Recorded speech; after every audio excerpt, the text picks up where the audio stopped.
Bharatiya Janata party ഇന്ന് കേരളത്തിന്റെ നിയമസഭയുടെ ചരിത്രത്തിൽ ഭാരതീയ ജനതാ പാർട്ടിയുടെ ദേശീയ ജനാധിപത്യ സഖ്യത്തിന്റെ 3 അംഗങ്ങൾ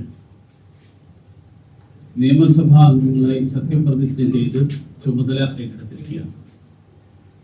കേരളത്തിലെ ജനങ്ങളോട് നന്ദി പറയാൻ ഞങ്ങൾ ആഗ്രഹിക്കുകയാണ്. കേരളത്തിന്റെ വികസനത്തിന് വേണ്ടി പ്രധാനമന്ത്രി നരേന്ദ്രമോദിജി രാജ്യമെമ്പാടും നടപ്പിലാക്കിക്കൊണ്ടിരിക്കുന്ന വികസിത ഭാരതം നടപ്പിലാക്കാൻ പ്രാവർത്തികമാക്കാൻ വേണ്ടിയിട്ടുള്ള ലക്ഷ്യത്തിലേക്കുള്ള പാതയിൽ അതിനു വേണ്ടിയിട്ട് നടത്തുന്ന ശ്രമങ്ങൾ, ആ ശ്രമങ്ങളുടെ ഭാഗമായി കേരളത്തെയും ആ പാതയിലേക്ക് നയിക്കാൻ കേരളത്തിലെ ജനങ്ങൾ നൽകിയിട്ടുള്ള അവസരത്തിന് നന്ദി രേഖപ്പെടുത്താൻ കൂടി ഈ അവസരത്തിൽ ആഗ്രഹിക്കുക. മാധ്യമപ്രവർത്തകരോട് എനിക്ക് പ്രത്യേകമായിട്ട് പാർട്ടിയുടെ 3 MLA-മാർക്ക് വേണ്ടി, ഭാരതീയ ജനതാ പാർട്ടിയുടെ സംസ്ഥാന നേതൃത്വത്തിന് വേണ്ടി എനിക്ക് അഭ്യർത്ഥിക്കാനുള്ളത്, ഞങ്ങൾ ഒരു വേറിട്ട ശബ്ദമായി വികസനത്തിന് വേണ്ടിയിട്ടുള്ള ശബ്ദം, രാഷ്ട്രീയ അഭിപ്രായ വ്യത്യാസങ്ങൾക്കപ്പുറത്ത് സർക്കാരുമായിട്ടാണെങ്കിലും പ്രതിപക്ഷവുമായിട്ടാണെങ്കിലും ഒക്കെ യോജിച്ച് നീങ്ങണം എന്നുള്ളതാണ് ഞങ്ങളുടെ സമീപനം. അതേസമയത്ത് നാടിൻ്റെയും ജനങ്ങളുടെയും താല്പര്യങ്ങൾക്ക് വിരുദ്ധമായിട്ടുള്ള സമീപനം ഉണ്ടാകുമ്പോൾ ആ വിയോജിപ്പ് ശക്തമായിട്ട് തന്നെ സഭയ്ക്കകത്തും പുറത്തും പ്രകടിപ്പിക്കാനും ഞങ്ങൾ പഠിക്കില്ല. ഈ ശ്രമങ്ങളിൽ മാധ്യമപ്രവർത്തകരുടെ പിന്തുണ തുടർന്നും ഉണ്ടാകണം എന്ന് അഭ്യർത്ഥിക്കാൻ കൂടി ഞാൻ ഈ അവസരത്തിൽ ആഗ്രഹിക്കുകയാണ്. പുതിയ സർക്കാർ ജനക്ഷേമകരമായിട്ടുള്ള പദ്ധതികൾ നടപ്പിലാക്കും എന്ന് ഞങ്ങൾ പ്രതീക്ഷിക്കുന്നു. കഴിഞ്ഞ സർക്കാരിന്റെ ഭാഗത്തു നിന്നുണ്ടായ തെറ്റുകൾ തിരുത്തും എന്നുകൂടി ഞങ്ങൾ പ്രതീക്ഷിക്കുകയാണ്.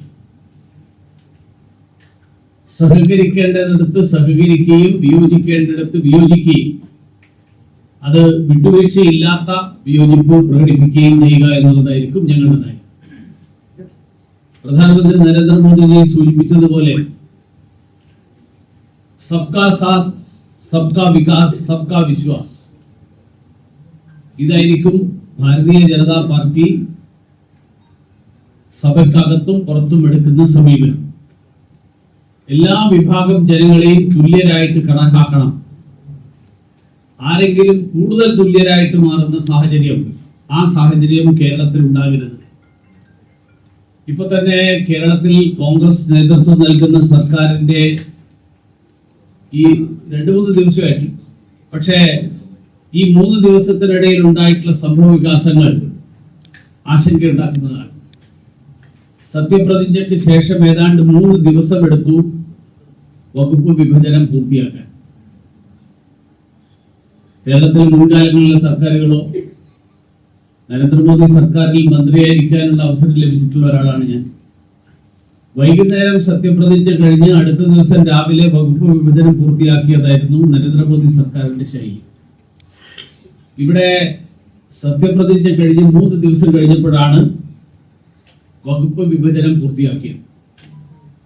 നിങ്ങൾ തന്നെ മാധ്യമങ്ങൾ റിപ്പോർട്ട് ചെയ്തിട്ടുള്ളത്, പ്രധാന ഘടകകക്ഷിയായിട്ടുള്ള മുസ്ലിം ലീഗിന്റെ പിടിവാശി, അവരുടെ കടുത്ത നിലപാടുകൾ, ആ നിലപാടുകൾ കാരണമാണ് ഈ തരത്തിൽ വകുപ്പ് വിഭജനം വൈകിയത് എന്നുള്ളത് എനിക്ക് നേരിട്ടുള്ള അറിവല്ല, നിങ്ങളെല്ലാവരും റിപ്പോർട്ട് ചെയ്തിട്ടുള്ള ഒരു കാര്യമാണ്. ഇതേ നിലയിലാണ് കാര്യങ്ങൾ മുന്നോട്ട് പോകുന്നതെങ്കിൽ അത് അത്ര നല്ലതായിരിക്കില്ല എന്ന് മാത്രമേ ഞാൻ സൂചിപ്പിക്കുന്നു. കോൺഗ്രസിന് തന്നെ ധാരാളം വിട്ടുവീഴ്ചകൾ ചെയ്യേണ്ടി വന്നു. കോൺഗ്രസ് കാലാകാലങ്ങളായിട്ട് കൈവശം വെച്ചിരുന്ന പല വകുപ്പുകളും വിട്ടുകൊടുക്കേണ്ടി വന്നു. ഇതൊക്കെ സംഭവിച്ചിരിക്കുകയാണ്. അതിനപ്പുറത്ത് വളരെ വിചിത്രമായിട്ട് തോന്നിയ ഒരു കാര്യം, സാധാരണ എല്ലാ സർക്കാരിലും ആഭ്യന്തരമന്ത്രിക്കാണ് രണ്ടാം സ്ഥാനം മന്ത്രിസഭ. ഇവിടെ ശ്രീ പി കെ കുഞ്ഞാലിക്കുട്ടിയാണ് മന്ത്രിസഭയിലെ രണ്ടാമത്. സംസ്ഥാന ഭരണത്തിൽ മുഖ്യമന്ത്രി കഴിഞ്ഞാൽ പിന്നെ ഏറ്റവും പ്രധാനപ്പെട്ട വകുപ്പ് കൈകാര്യം ചെയ്യുന്ന മന്ത്രി ആഭ്യന്തരമന്ത്രിയാണ്. മാത്രമല്ല, കേരളത്തെ സംബന്ധിച്ചിടത്തോളം കുഞ്ഞാലിക്കുട്ടിയേക്കാൾ മുമ്പേ നിയമസഭയിലും മന്ത്രിസഭയിലും അംഗമായിട്ടുള്ള ഒരാളാണ് ശ്രീ രമേശ് ചെന്നിത്തല.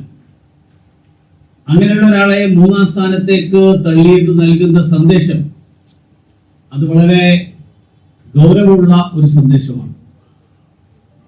മന്ത്രിസഭയുടെ ഘടന പരിശോധിച്ചാൽ 21 അംഗ മന്ത്രിസഭയിൽ 12 പേർ ന്യൂനപക്ഷ സമുദായത്തിൽ നിന്നുള്ള ആളുകളാണ്. എനിക്കതിൽ അഭിപ്രായ വ്യത്യാസം രേഖപ്പെടുത്താനല്ല. 12 അംഗങ്ങൾ ന്യൂനപക്ഷമാകുമ്പോഴും ഭൂരിപക്ഷ സമുദായത്തെ അവഗണിക്കരുത് എന്ന് മാത്രമേ എനിക്ക് മുഖ്യമന്ത്രിയോടും മന്ത്രിസഭയോടും അഭ്യർത്ഥിക്കാനുണ്ട്. മുഖ്യമന്ത്രി നേരത്തെ പറഞ്ഞിരുന്നു സമുദായ നേതാക്കളുടെ തിണ്ണനിറങ്ങില്ല. കഴിഞ്ഞ ദിവസം അദ്ദേഹം ഒരു ബിഷപ്പ് ഹൗസിലേക്കാണ് ആദ്യം പോയത്. സത്യപ്രതിജ്ഞ ചെയ്ത് അദ്ദേഹം ആദ്യം പോയത് ഒരു ബിഷപ്പ് ഹൗസിലേക്കാണ്. ജമാഅത്തെ ഇസ്ലാമിയുടെ അമീറിനെ കാണുന്നതിലും അദ്ദേഹത്തിന് അഭിപ്രായ വ്യത്യാസമല്ലേ. അപ്പൊ അദ്ദേഹത്തിന്റെ ഈ തിണ്ണനിറങ്ങൽ പ്രയോഗം അത് SNDP NSS നേതൃത്വത്തെ മാത്രം ഉദ്ദേശിച്ചുകൊണ്ടുള്ളതാണ് എങ്കിൽ അത് നൽകുന്ന സന്ദേശം എന്താണ് എന്ന് കേരളത്തിലെ ഭൂരിപക്ഷ സമുദായം മനസ്സിലാക്കും. അതുകൊണ്ട് ഭൂരിപക്ഷ സമുദായ നേതാക്കളോടുള്ള ഈ ശത്രുതാപരമായ സമീപനം, ആ സമീപനം മുഖ്യമന്ത്രി അവസാനിപ്പിക്കണം. രണ്ടാമത്തെ കാര്യം, ശബരിമല നാമജപ പ്രതിഷേധത്തിലെ കേസുകൾ, ആ കേസുകളെ സംബന്ധിച്ചിട്ടുള്ള ഒരു നിലപാടും സർക്കാർ ഇതുവരെ പറഞ്ഞിട്ടില്ല. സ്വർണക്കൊള്ളയിൽ അന്വേഷണം സമയബന്ധിതമായി പൂർത്തിയാക്കാൻ എന്ത് നടപടിയാണ് സ്വീകരിക്കാൻ പോകുന്നത് എന്നും സൂചിപ്പിച്ചിട്ടില്ല. നേരത്തെ പ്രതിപക്ഷ നേതാവായിരുന്നപ്പോൾ ഈ കേസ് CBI അന്വേഷിക്കണം എന്ന് അദ്ദേഹം ആവശ്യപ്പെട്ടിരുന്നു എന്നാണ് ഞാൻ മനസ്സിലാക്കുന്നത്. ആ നിലപാടിൽ അദ്ദേഹം ഉറച്ചു നിൽക്കുമോ, അതോ ആ നിലപാട് അദ്ദേഹത്തിന് മുഖ്യമന്ത്രിയായതോടുകൂടി അത് മാറ്റിവെച്ചു? അന്നത്തെ ഈ സ്വർണ്ണക്കൊള്ളയുടെ കാലത്ത് ആ സംഭവത്തിൽ അന്നത്തെ സർക്കാരിന്റെ രാഷ്ട്രീയ നേതൃത്വത്തിലുള്ള ബന്ധം, ആ ബന്ധം കൂടി അന്വേഷണത്തിൽ വരണം. സിൽവർ ലൈൻ ഇന്നലെ ഉപേക്ഷിക്കാൻ തീരുമാനിച്ചു എന്ന് പറഞ്ഞു, സ്വാഗതം ചെയ്തു. ഞങ്ങളും ആ കാലത്ത് അതിനെതിരായിട്ട് ശക്തമായിട്ട് സമരത്തിലുണ്ടായിരുന്ന ആളുകളാണ്. ആ സമരത്തിന്റെ പേരിലുള്ള നിരവധി ആളുകൾക്കെതിരായിട്ടുള്ള കേസുകൾ ഇപ്പോഴും നിലനിൽക്കുന്നു. സിൽവർ ലൈൻ ഉപേക്ഷിച്ചാൽ മാത്രം പോരാ, അന്ന് സമരം ചെയ്ത ആളുകൾക്കെതിരായിട്ടുള്ള കേസുകൾ, ആ കേസുകൾ പിൻവലിക്കൽ പ്രഖ്യാപനത്തിൽ മാത്രം ഒതുങ്ങി നിൽക്കരുത്, അത് അടിയന്തരമായിട്ട് നടപടികളിലേക്ക് കടക്കണം. മറ്റൊരു കാര്യം, ദേശീയ ഗീതമായിട്ടുള്ള വന്ദേ മാതരത്തെ സംബന്ധിച്ചിട്ടുള്ളതാണ്. അത് സംബന്ധിച്ച് CPM സംസ്ഥാന സെക്രട്ടേറിയറ്റിന്റെ പ്രസ്താവന, ആ പ്രസ്താവന അങ്ങേയറ്റം നിന്ദ്യമായിട്ടുള്ള ഒരു പ്രസ്താവനയാണ്. മതനിരപേക്ഷതക്കെതിരാണ് വന്ദേ മാതരത്തിലെ വരികൾ എന്ന് പറയാൻ CPM-ന് മാത്രമേ കഴിയുള്ളൂ. ദേശീയ ഗീതത്തെ അപലപിക്കുന്നവർ അത് രാജ്യവിരുദ്ധതയാണ് പറയുന്നത്. അങ്ങനെയുള്ള ആളുകളെ എന്ത് പേരിട്ട് വിളിക്കണം എന്ന് ജനം തീരുമാനിക്കും. എനിക്ക് CPM നേതൃത്വത്തോട് ആവശ്യപ്പെടാനുള്ളത്, വന്ദേ മാതരത്തിലെ ഏത് വരികളാണ് മതനിരപേക്ഷതക്ക് വെല്ലുവിളി എന്ന് ആ വരികൾ കൂടി ഉദ്ധരിച്ചുകൊണ്ട് വിശദീകരിക്കാൻ CPM സംസ്ഥാന സെക്രട്ടേറിയറ്റ് തയ്യാറാവണം എന്നുള്ളതാണ്. പണ്ട് വന്ദേ മാതരം വിലക്കിയത് ബ്രിട്ടീഷുകാരാണ്. ഇപ്പോ അങ്ങനെയുള്ള ഒരു വിലക്കുമായിട്ട് രംഗത്ത് വന്നിട്ടുള്ളത് ഇപ്പൊ CPM ആണ്. നമുക്കെല്ലാവർക്കും അറിയാം CPM-ന്റെ നിലവിലുള്ള സ്ഥിതി എന്താണ്.